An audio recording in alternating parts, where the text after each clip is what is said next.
चलिए, तो let us begin the next part, factors affecting enzyme activity. ठीक है, एंजाइम एक्टिविटी को अफेक्ट करने के लिए बहुत सारे फैक्टर्स काम करते हैं। सबसे पहला और इंपॉर्टेंट है पीएच। पीएच ऑब्वियसली जब तक इफिशिएंट पीएच यानी जिस पीएच पे वो एंजाइम एक्टिवेट होता है या सबसे स्मूथली वर्क करता है, वो पीएच नहीं मिलेगा तो एंजाइम काम ठीक से नहीं करेगा। तो सबसे पहला तो पीएच है। दूसरा इसको टेम्परेचर चाहिए, टेम्परेचर ऑप्टिमम मिलेगा तो ही एंजाइम काम करेगा। इसमें दो कंडीशन है, अगर टेम्परेचर अपने ऑप्टिमम से कम हो जाए, अगर टेम्परेचर अपने ऑप्टिमम से यानी अपने एवरेज से कम हो जाए तो एंजाइम कुछ समय के लिए इनएक्टिव स्टेज में रुक जाता है। क्या हो जाता है? इनएक्टिव स्टेज में रुक जाता है। लेकिन अगर उसका उल्टा हो, हम टेम्परेचर को कुछ समय के लिए बढ़ा दें तो क्या होगा? एंजाइम टोटली खत्म हो जाता है, बर्बाद हो जाता है। ठीक है, तो एंजाइम का फंक्शन बहुत ही नैरो रेंज ऑफ टेम्परेचर यानी बहुत ही कम रेंज पे काम करता है। अगर कम कर दें तो टेम्पररी इनएक्टिव स्टेज में जमा हो जाएगा, स्टोर हो जाएगा। लेकिन अगर बढ़ा दें, whereas if the temperature is high, enzymatic activity of proteins are denatured यानी बर्बाद हो जाए। तो मतलब पीएच में क्या है कि जब तक ऑप्टिमम मिलेगा उसी ऑप्टिमम पीएच में काम करेगा। एंजाइम के साथ कंडीशन ये है कि अगर कम कर दिए तब तो इनएक्टिव स्टेज में बस स्टोर हो जाएगा, लेकिन अगर ज्यादा कर दिए तो बर्बाद हो जाएगा, डीनेचर हो जाता है। ठीक है, protein gets denatured at high temperature. इसीलिए गर्मी के दिन में नींद ज्यादा आता है।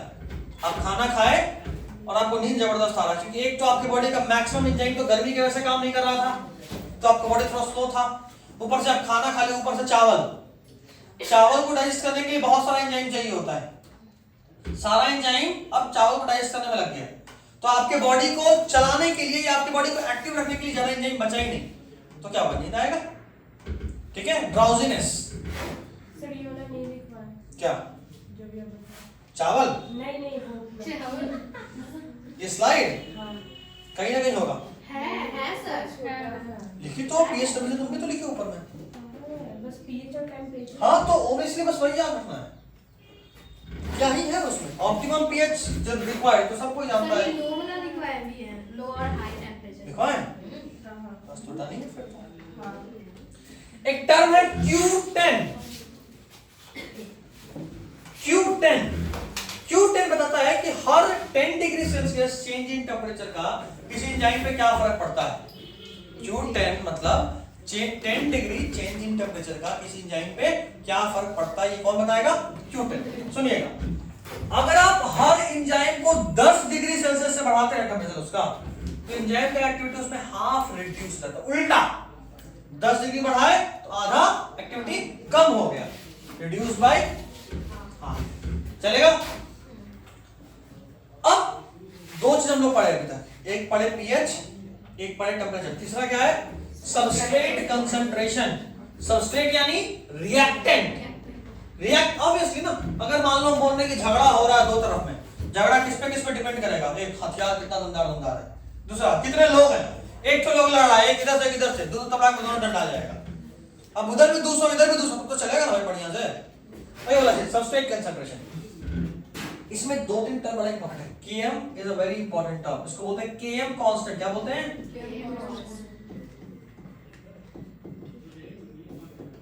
इस Km कांस्टेंट पे एमएससी में कम से कम 4 घंटे का लेक्चर होता है खाली इस Km कांस्टेंट पे, जो आपको बस इतने बताए हैं।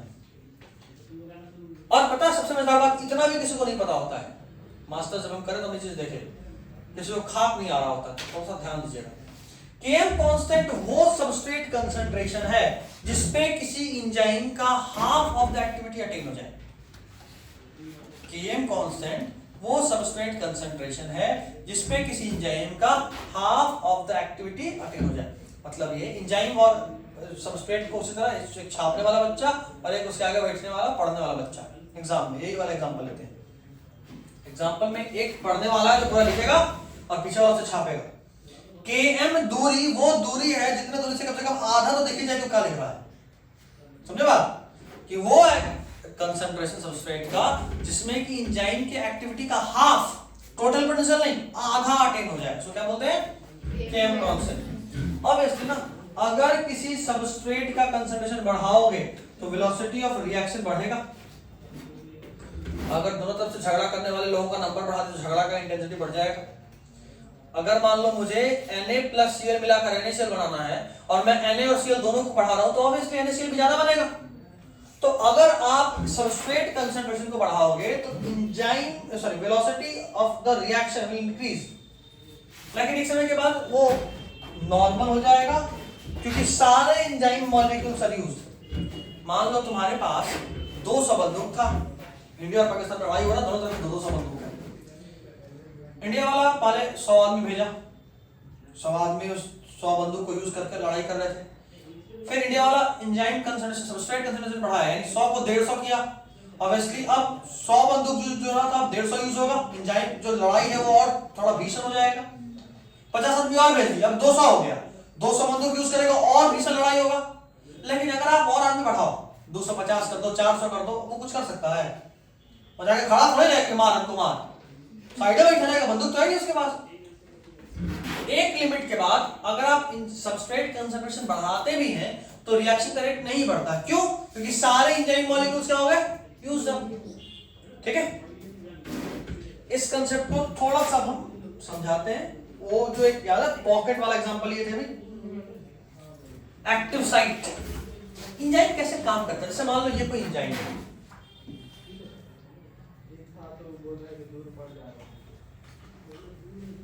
ये कोई एंजाइम है, ठीक है, इस तरह का। ठीक, मेरे पास जो सबस्ट्रेट है वो कुछ ऐसा है। अब इससे अब देखो, मेरा जो सबस्ट्रेट है ना वो ऐसा है और जो प्रोडक्ट बनेगा वो ऐसा है। ठीक, यानी यही चीज बीच से टूट गया है, समझ आ रहा है? अब नॉर्मली इसको तोड़े तो बहुत समय लगेगा, तो एंजाइम क्या करेगा कि इसके पास ये एक्टिव साइट है, वो जगह जहां पे कि सबस्ट्रेट जुड़े, उसको क्या बोलते हैं, इसी को क्या बोलते हैं,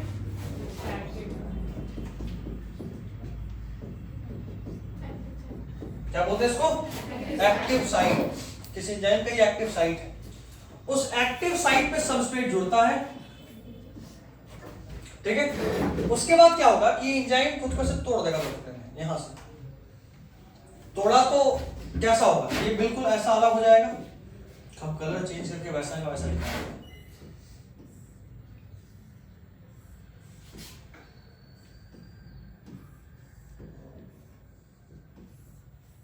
ऐसा अलग हो जाएगा एंजाइम, और एंजाइम के साथ साथ ये सबस्ट्रेट कैसे टूट के अलग हो गया, समझ में आ रहा है?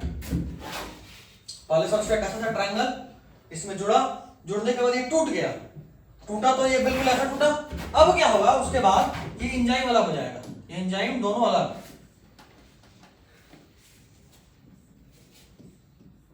जो मेरा एंजाइम था वो क्या हो गया, अलग हो गया, और ये दोनों आपस में फिर से जुड़ जाएगा ऐसा, मतलब ये तो ऐसा हो गया फिर से। तो स्टार्टिंग में सबस्ट्रेट ऐसा था, एंजाइम ऐसा था, अंत में भी एंजाइम कैसा मिल गया, जैसा था वैसा ही, लेकिन सबस्ट्रेट दो टुकड़े में टूट गया। एंजाइम ऐसे ही काम करता है, सबस्ट्रेट से अटैच होगा, रिएक्टेंट जो है उसको चेंज करेगा प्रोडक्ट में, और फिर से एंजाइम अलग हो जाएगा, जैसा था वैसा ही। जैसा था वैसा ही अलग होना जरूरी है, क्योंकि एंजाइम का डेफिनेशन ही यही था कि वो खुद रिएक्शन इन्वॉल्व, जैसा दिए वैसा ही वापस, ऐसा वाला कंसेप्ट। फिर से देखना एक बार, केम कांस्टेंट वो कांस्टेंट था जिसपे कि किसी एंजाइम का half of the reaction velocity attain हो जाए। अब इसके बाद जो आएगा वहां पर उस कंसेप्ट की जरूरत पड़ेगा। अच्छा, ये कंसेप्ट इंपॉर्टेंट है, Vmax is inversely proportional to Km constant। Vmax है, Vm का मतलब क्या है, Vmax, यानी maximum velocity of an enzyme is inversely proportional to half of the, मतलब हाफ नहीं, Km कांस्टेंट। अब खुद सोचो ना, अगर कोई एक ऐसा लड़ाई है जिसमें जितना मैक्स, जैसे लड़ाई नहीं करो, ऐसा करते हैं व्यापार, कहते ना कुछ जो जितना ज्यादा जल्दी ऊपर जाता है उतना जल्दी नीचे भी आता है, वही वाला कंसेप्ट है यहाँ पे कि अगर कोई रिएक्शन का रेट का आधा बहुत जल्दी अटेन हो जा रहा है, यानी उसका जो Vmax है वो बहुत ज्यादा हो, बहुत तेजी में वो काम कर रहा है एंजाइम। खुद सोचो, मान लो हम कह रहे हैं कि तुम अपना होमवर्क करो, ठीक है, तुम अपने होमवर्क को, दो बच्चा है, एक बच्चा अपने होमवर्क को आधे घंटे में उसका आधा कंप्लीट कर लिया और एक बच्चा अपने होमवर्क का आधा 2 घंटे में कंप्लीट किया। कौन सा बच्चा तेजी से काम कर रहा है? 1 घंटे। जो अपना आधा होमवर्क आधे घंटे में खत्म कर लिया। वही बात है कि जिस एंजाइम में Km यानी वो सबस्ट्रेट कंसंट्रेशन जिसपे कि आधा वेलोसिटी मिल जाए, वो बहुत जल्दी आ जा रहा है, जिसका बहुत जल्दी यानी बहुत कम है, जल्दी आने का मतलब बहुत कम समय है, उसका मैक्सिमम वेलोसिटी बहुत ज्यादा होगा। बस वही वाला कंसेप्ट यूज करें कि जिस चीज का, ये देखो, अगर मान लो ये मेरा एक ग्राफ बना है Km कांस्टेंट और Vmax का, जिसका Km कांस्टेंट जल्दी आ गया है, Vmax by 2, Vmax नहीं, Vmax by 2, half of the maximum velocity, दिख रहा है? जिसका half of the maximum velocity बहुत जल्दी आ गया, उसका देखो फुल वाला भी देखो, फुल में कितना अंतर है। मतलब अगर काम आधा काम बहुत जल्दी कर लिया तो उसका स्पीड बहुत ज्यादा है, बहुत ज्यादा है होगा। समझ रहे हो कंसेप्ट? एक चीज और देखो, यहां आने के बाद ये ऑलमोस्ट कांस्टेंट हो गया, बढ़ नहीं रहा, मतलब ऐसे नहीं जा रहा है, या ऐसा नहीं ग्राफ है कि बढ़ता चला जाएगा, नहीं। कैसे काम कर रही है? यहां के बाद ऐसे घूम गया, कांस्टेंट, देख रहे हो? अभी ये कंसेप्ट पढ़े थे कि भाई 200 बंदूक है, आप 200 से अधिक आदमी भेजेगा फिर भी स्पीड वही रहेगा, तो एक समय के बाद जाकर लिमिट यानी फिक्स हो जाता है। ये कंसेप्ट यहां ध्यान देना है। ये ग्राफ इंपॉर्टेंट है, Km is inversely proportional to Vm, important है, ठीक? चलिए नेक्स्ट कंसेप्ट, एक्टिवेशन एनर्जी। ये सिंपल सा कंसेप्ट है। एंजाइम किसी रिएक्शन रेट को कैसे बढ़ाता है, इसको जानने का एक कंसेप्ट है कि कोई भी एंजाइम किसी रिएक्शन रेट को कैसे बढ़ाता है। तो एंजाइम क्या करता है ना कि उसके एक्टिवेशन एनर्जी को कम कर देता है। एंजाइम क्या करता है? उसके एक्टिवेशन एनर्जी को कम करता है। मान लो यहां सबस्ट्रेट है किसी इस एनर्जी लेवल पे, ये U पोटेंशियल एनर्जी का सिंबल है, आप फिजिक्स में पढ़ चुके हैं, पढ़े हैं? फिजिक्स में पढ़े हैं। और ये प्रोग्रेस ऑफ रिएक्शन है, पहले उसका पोटेंशियल एनर्जी इतना था, प्रोडक्ट जो बनना है उसका पोटेंशियल एनर्जी इतना है। इनिशियली जब एंजाइम नहीं था तो उसको इतना एनर्जी चाहिए था, तब जाके प्रोडक्ट में कन्वर्ट होगा, ठीक है? और यहाँ पे एंजाइम अगर है तो बस इतना चाहिए, एंजाइम अगर है तो बस इतना चाहिए। कंसेप्ट कैसे काम कर रहा है कि एंजाइम इस रिएक्शन के रेट को घटा दिया, मतलब बढ़ा दिया, कैसे? एक्टिवेशन एनर्जी को कम करके। चलो फॉर एग्जांपल हम आपको बोले कि पढ़ाई छोड़ दो, हर महीना 10,000 देंगे, छोड़ दोगे? नहीं। 20,000 देंगे तब? नहीं। 30,000? नहीं। 50,000? पढ़ेंगे तो उससे ज्यादा कमा लेंगे ना, तुम्हारे पे लागू नहीं। जब लागू होगा तब का वीडियो पे 50,000 मान जाओगे इतने पे? नहीं sir. 1 lakh per month? Yes sir. ये था एक्टिवेशन एनर्जी, मैक्सिमम लिमिट। उसके बाद वो बदल में करेगा।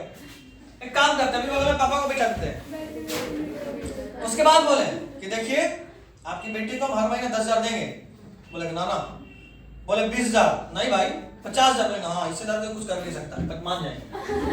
उनको भरोसा 1 लाख वाला लायक में अभी है ही नहीं। अच्छा, इस पूरे चीज से पापा को कोई फर्क पड़ेगा क्या? पापा वो एंजाइम है जो तुम्हारे टूटने के रिएक्शन को बस घटा दिए। अगर वो नहीं थे तो 1 लाख को मान रहे थे, वो है तो 50,000 पे ही काम हो गया, बस इतना ही अंतर है। वो है तो इतने पे ही तुम्हारा काम, इतने पे ही टूट गए, तो नहीं थे तो तुम इतने पे टूट रहे थे। Certain energy is required to initiate the reaction. Reaction को स्टार्ट करने के लिए कुछ एनर्जी चाहिए, उसी को बोलते हैं एक्टिवेशन एनर्जी। एंजाइम सिर्फ और सिर्फ उस एक्टिवेशन एनर्जी को घटाता है। और जाहिर सी बात है ना, जितने में पहले हम 1 लाख खर्चा करके एक बच्चे को बना रहे थे, अब आप सबके पापा भी यहाँ है तो 1 लाख में हम 2 को बना सकते हैं, तो ऑब्वियसली मेरा रेट तो बढ़ गया बनाने का। Obviously it decreases the activation energy and speeds the rate of reaction. कैसे हुआ?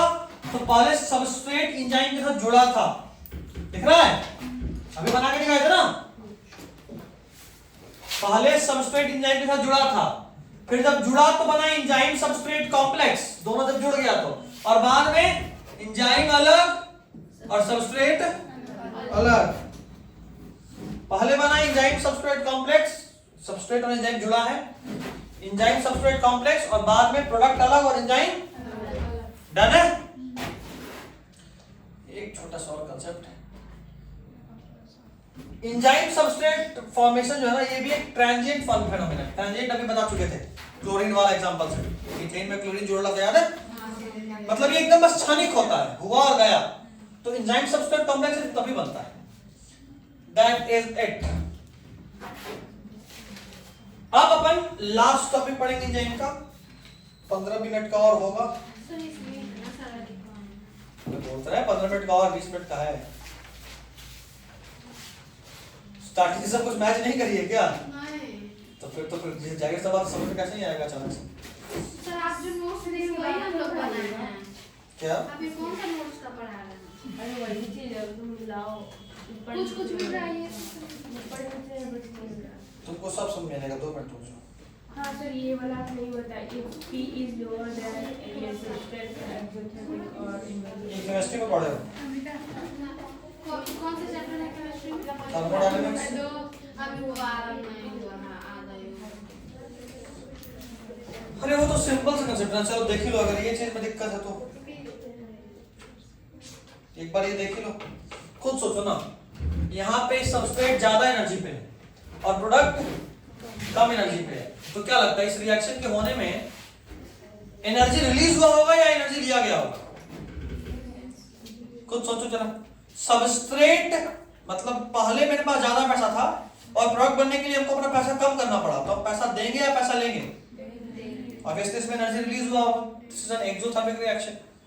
अगर सबस्ट्रेट यहाँ है, ऐसा होता, ये भी पूछता सवाल, ये इसलिए बता रहे हैं वापस। सबस्ट्रेट मान लो यहाँ है, प्रोडक्ट मान लो यहाँ है, तो तुमको क्या लगता है? अभी मेरे पास 2 रुपए है और प्रोडक्ट बनाने के लिए हमको 4 होना चाहिए, तो पैसा लेंगे या देंगे? लेंगे ऑब्वियसली। तो ये इंडोथर्मिक होगा। ये कैसा है, इंडो या एक्सो? सबस्ट्रेट से कम है प्रोडक्ट, एक्सोथर्मिक। यही कंसेप्ट समझना होता है, ठीक है। और अगर दोनों बराबर हो जाए तो न्यूट्रल, ना कुछ रिलीज होगा ना कुछ अब्सॉर्ब होगा। पूछता था इस तरह का सवाल, इसलिए बता दिया। ये लास्ट टॉपिक है, इनहिबिशन ऑफ एंजाइम एक्शन। बहुत सिंपल सा कंसेप्ट लेकर चलना है। इनहिबिशन यानी किस किस कंडीशन में एंजाइम काम करना रोकेगा, इनहिबिट कब कब करेगा। इनहिबिशन सबसे पहला है कंपटीटिव इनहिबिशन। समझो, मान लीजिए कि कोई एक एंजाइम है, कोई एक एंजाइम है,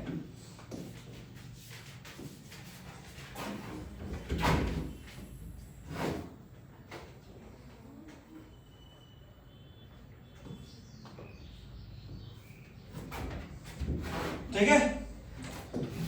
यहां पे जो जुड़ सकता है, ये तो आपको समझ में आ रहा है ना कि इस शेप का कोई मॉलिक्यूल जुड़ सकता है। समझ में आ रहा है? ये मेरा क्या है, सबस्ट्रेट।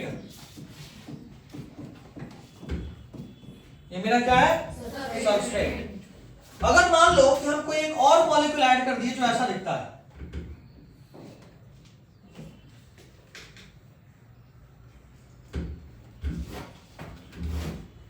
क्या इस जगह पे ये अटैच हो सकता है? अच्छा, क्या ये वाला यहाँ पे अटैच हो सकता है? नहीं हो सकता। हो सकता है। ये मेरा सबस्ट्रेट था और ये मेरा क्या है, इनहिबिटर। क्योंकि अब एंजाइम सबस्ट्रेट को देख देख के थोड़ी अटैच हो रहा है। जो भी चीज इस शेप का होगा वो यहाँ अटैच हो सकता है। तो कई बार सबस्ट्रेट भी होगा, कई बार इनहिबिटर भी होगा। और अगर इनहिबिटर यहाँ पे जुड़ गया तो क्या सबस्ट्रेट जुड़ पाएगा? अगर सबस्ट्रेट नहीं जुड़ पाएगा, अगर सबस्ट्रेट एंजाइम से जुड़ नहीं पाएगा तो क्या प्रोडक्ट बनेगा? This is what we call as competitive inhibition. इसमें क्या होता है, सबस्ट्रेट और इनहिबिटर दोनों एक दूसरे को रिजेंबल करता है। क्या होता है? दोनों एक दूसरे को रिजेंबल करता है। और रिजेंबल करने से क्या होता है कि एक्टिव साइट पे जाकर बाइंड हो जाएगा। क्या होगा? एक्टिव साइट पे ही। ये एक रिवर्सिबल प्रोसेस है, इसको ऐसे समझो। अभी तक मान लो, अगर मान लो 10 मॉलिक्यूल ये है और 10 मॉलिक्यूल ये है, जाहिर सी बात है दोनों का 50-50% चांस है जोड़ने का। लेकिन हम क्या कर रहे हैं कि धीरे धीरे सबस्ट्रेट कंसंट्रेशन बढ़ाते जा रहे हैं। 10 को हम कर दिए 100। अब नहीं लगता कि 9 मॉलिक्यूल इसका जुड़ेगा तो एक इसका जुड़ पाएगा, जाहिर सी बात इसका जगह नंबर अधिक है। इसको 1000 कर दें तो ऑब्वियसली मैक्सिमम टाइम तो यही जुड़ेगा, ये है ही 10 को। इसको 1 लाख कर दे, 10,000 कर दे या 1 लाख ही कर दे तो इसका चांसेस है नहीं। तो इनिशियली तो इनहिबिट कर रहा था, लेकिन जैसे जैसे सबस्ट्रेट कंसंट्रेशन बढ़ाते गए उसका इनहिबिशन कैपेसिटी कम होता चला गया। तो ऑब्वियसली पहले अगर मान लो दोनों जब बराबर था तो रिएक्शन का रेट घट गया होगा, लेकिन जैसे जैसे हम सबस्ट्रेट कंसंट्रेशन बढ़ाए रिएक्शन का रेट फिर से बढ़ के उतना ही हो गया। इसीलिए ये कैसा है? अच्छा, इससे मैक्सिमम वेलोसिटी पे कोई फर्क पड़ेगा क्या? रिएक्शन तो हो रहा था, हो ही रहा है। मैक्सिमम वेलोसिटी तो मैक्सिमम सब आइडियल कंडीशन में हो तो सेम ही है। केएम पे फर्क पड़ेगा। केएम पे फर्क क्यों पड़ेगा? क्योंकि इनिशियल में उसका रेट घट गया और हम लोग पढ़े भी थे ना, Vm is inversely to ये स्टार्टिंग में तो घट ही चुका था, तो जाहिर सी बात है ये बढ़ जाएगा। ये क्या होगा? डन है? कुछ समझने वाला है, बस हल्का फुल्का सा चीज ऐसे आसानी से निकल गया। अगला है, अच्छा अब इसका एग्जांपल है। चलो Vmax और Km का एक ग्राफ है। इनिशियल में जब सबस्ट्रेट कंसंट्रेशन और इनहिबिटर का कंसंट्रेशन बराबर था तो ऐसा था रिएक्शन रेट, ठीक है। उसमें आप देख रहे हो कि Km जो था पहले वो इतना है, when substrate यहां होगा when inhibitor is added, इसको सुधार लोगे when inhibitor is added। क्या ग्राफ नहीं था, सिर्फ लिखवा है। ग्राफ नहीं बनवाए? बना लीजिए, इंपॉर्टेंट है। ग्राफ अगर नहीं है तो उसको बना लीजिएगा।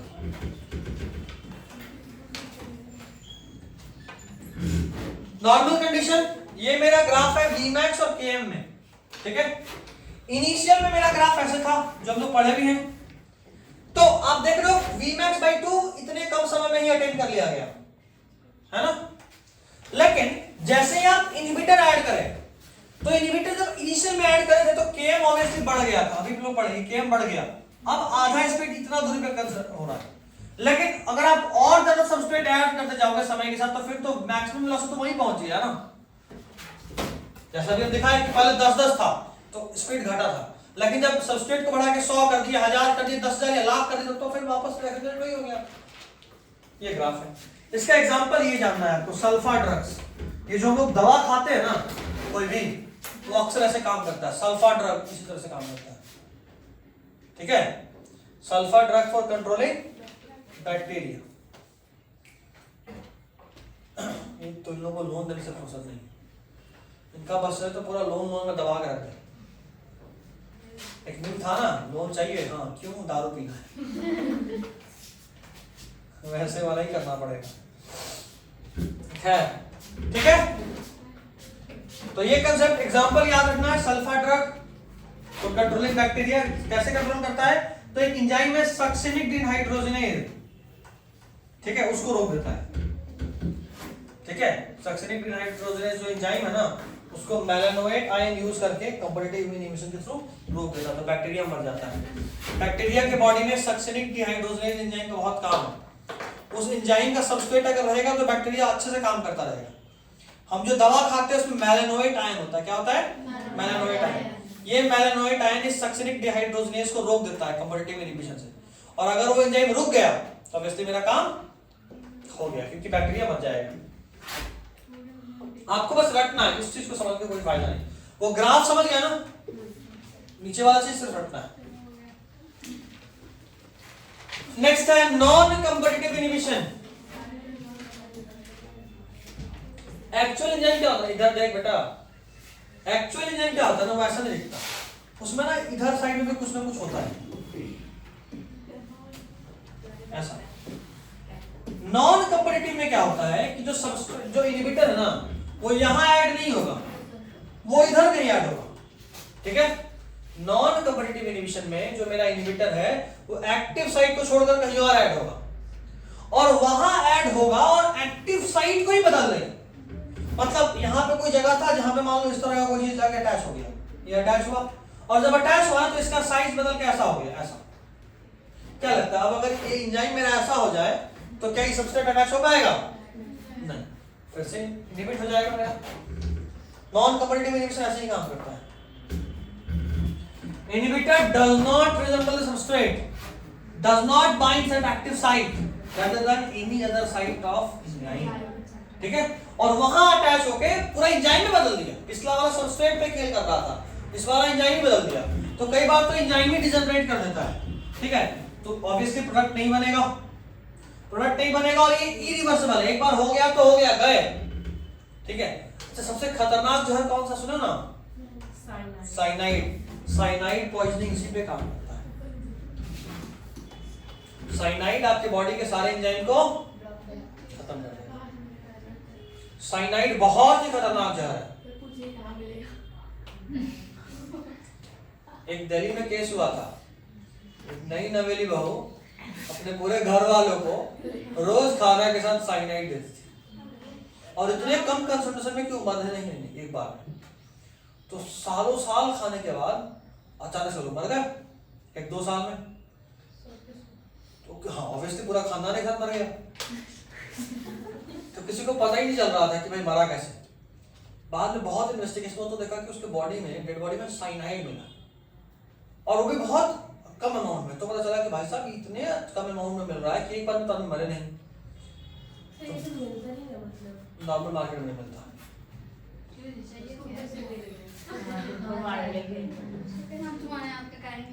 इतना महंगा जहर मारने के लिए रेड पॉइजन यूज करो। मरता नहीं है, ट्राई करियो। तो फिर कैसे बता? मम्मी से पूछने का हिम्मत है कि मम्मी ट्राई करी हो? नहीं। तो बस ऐसे में पूछे थे कि मम्मी मतलब रखी हुई थी, मुझे खा लेने मुझे यूनिवर्सिटी बताया। अच्छा, गलती से वैसे भी इंजीनियरिंग मत करना। चलो मम्मी का बात को चेक करके देखते हैं, मम्मी सच बोली थी कि झूठ। डन है। इसके Vmax पे क्या फर्क पड़ेगा? तो ऑब्वियसली Vmax तो घट जाएगा और Km पे कोई फर्क नहीं पड़ता है क्योंकि इनिशियली ये सबस्ट्रेट से कंपीट नहीं करता, तो इनिशियली तो कोई फर्क ही नहीं पड़ा। बट एक बार अमाउंट जब बढ़ा तो पूरा एंजाइम में बर्बाद कर दिया। तो अचानक से Vmax एकदम से कम हो गया, समझे बात? ये ऐसे काम करता है। चलिए अब तो कुछ बचे। कौन सा इफेक्ट नहीं करा है? होगा बिना से काम अच्छा। और ये बीच में भी जो वो rather than any other site of enzyme ये भी नहीं लिखा है, a product is not found ये भी नहीं। अच्छा चल ठीक है, लिख लो।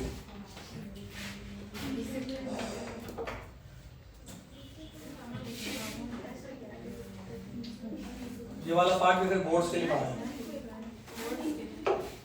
जो वीडियो में होगा वो पार्ट बोर्ड के लिए होगा। पीडब्ल्यू में बोर्ड वैसा कुछ होता नहीं है, तो पीडब्ल्यू का साइड है ना, ये वहां वाले क्लास का है, वहां पे सब बताना होता है। डन है। पीडीएफ हम दे देंगे। चलिए इसको खत्म करते ना, वैसे भी 10:35 हो गया। अभी 2 मिनट कर लेंगे तो पीडीएफ भेजने का क्या जरूरत है? 2 मिनट को भी तो चाहिए ना। 1 मिनट में चुप रहे। तो छाप जल्दी छाप, हम पीडीएफ भी भेज देंगे, अभी भेज देंगे।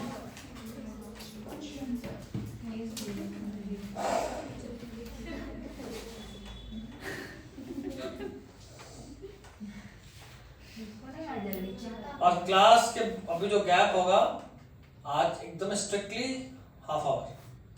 हर दिन हम देखते हैं कि लोग लेट जाता है, बाद जाता है, अभी छोड़ेंगे और एग्जैक्टली अभी एनुअल एग्जाम स्टार्ट करेंगे।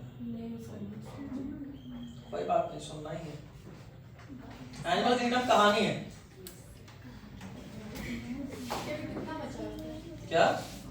ये भूख लग गया है या बाहर जाना है? हाँ मतलब मन भर के पड़ गए, भूख लगा है। देखो क्या लिखा, साइड नंबर देखो दिखाओ। हो गया सर, हटा दीजिए। ये लास्ट है, इसके बाद फिर PDF. Next is allosteric inhibition. Allosteric inhibition कैसे काम करता है कि जो प्रोडक्ट बन रहा है ना, वो प्रोडक्ट ही अपने एंजाइम को इनहिबिट कर देता है। Allosteric inhibition is a type of inhibition जिसमें प्रोडक्ट ही अपने एंजाइम को इनहिबिट करता है। फॉर एग्जांपल जैसे मान लो ग्लूकोज और एटीपी यूज हो रहा था और एटीपी बन रहा था और ग्लूकोज 6 फॉस्फेट बन रहा था और इसमें जो एंजाइम लगता है वो हेक्सोकाइनेज लगता है, ठीक है। ये रिएक्शन है, ग्लूकोज में एटीपी जुड़ता है और बनता है ग्लूकोज 6 फॉस्फेट। ऑब्वियसली ना ये ग्लूकोज था, ग्लूकोज के छठे कार्बन पे इसका एक फॉस्फेट ग्रुप जाके जुड़ जाता है, क्या बना ग्लूकोज 6 फॉस्फेट। अच्छा एटीपी का एक फॉस्फेट निकल गया तो क्या बचा, इसमें जो एंजाइम यूज होता है कौन सा, अच्छा ग्लूकोज से ग्लूकोज 6 फॉस्फेट बनाना रेस्पिरेशन का प्रोसेस का पार्ट है, एनर्जी बनाने के लिए एटीपी बनाने के लिए करना पड़ता है। तो एक समय के बाद जब जितना ग्लूकोज 6 फॉस्फेट हमको चाहिए उतना ग्लूकोज 6 फॉस्फेट बन जाएगा ना, यही चीज ये प्रोडक्ट ही इस एंजाइम को रोक देता है, ठीक है। ये है एलोस्टेरिक इनहिबिशन, इसमें केम रोल नहीं होता, बाकी ये चीज तो आपको अभी बताएंगे, एक बार रीड कर लीजिए बस।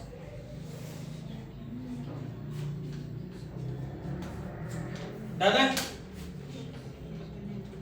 जो प्रोडक्ट है that itself will inhibit the enzyme. Done, चलिए अब लास्ट पार्ट है क्लासेस ऑफ एंजाइम, ठीक है। क्लास ऑफ एंजाइम कैसे काम करता है, पूरे एंजाइम को टोटल 6 क्लास में बांटे हैं, इसका नाम आपको लिखा हुआ होगा आपके एनसीईआरटी में, 6 नाम है 6 ग्रुप का, आपको 6 नाम आपके कॉपी में होना चाहिए और आपको याद होना चाहिए। नोट्स में हम ये चीज जो वीडियो में पढ़ाए थे उसमें सब कुछ लिखवाए हुए हैं, यहाँ पे वो नहीं लिखा कि एनसीईआरटी वाला पार्ट छापना है, इसलिए यहाँ नहीं, आपको छापना है। करना क्या है, क्लास ऑफ एंजाइम में टोटल 6 क्लास है, ठीक है, और हर क्लास में 4 से 13 सब क्लास है। किसी एंजाइम को डिनोट 4 डिजिट के नंबर से करते हैं, जैसे मान लो कोई एक नंबर है 5145 नंबर, इसमें से पहला नंबर एंजाइम के क्लास को बताता है, दूसरा नंबर सब क्लास को, तीसरा वाला सब क्लास को, और चौथा नंबर स्पेसिफिक एंजाइम के बारे में बताता है। सर इसकी जगह मान लीजिए कोई और क्लास डिजिट रहा तो ये नंबर डिजिट सेम नहीं होगा, डिजिट सबका अलग होगा, ये डिजिट कोड है। जैसे मान लो class 1 class 2 class 3 class 4 class 5 enzyme के ना, अगर मान लो यहाँ लिखे 6 मतलब ये किस क्लास के एंजाइम है, क्लास 6 का एंजाइम, देखिए ना 6 क्लास का है, 4 से 13 सब क्लास, मान लो यहाँ सब क्लास दे देते 7 तो ये 7 सब क्लास का था, ठीक है। तो डिजिट सेम नहीं होगा, डिजिट हर एंजाइम के लिए अलग होगा, बस हर डिजिट क्या बताता है हम आपको ये बताएं यहाँ, ठीक है। बाकी आपको एनसीईआरटी में पेज नंबर कौन सा है, 155 और 1 नहीं डिस्प्ले तो इधर इधर अंक की तरफ 158 में जो आपको उत्तर सा लिखा हुआ है ना क्लासिफिकेशन ऑफ एंजाइम, ये आपको नोट करना है, ठीक है, and that will be all for this chapter, एक बार थोड़ा नीचे कर दीजिए, ठीक है। This is all for this class, तो ये पूरा ये एंजाइम खत्म। सर कहाँ से सर ये 5 4 5 6 7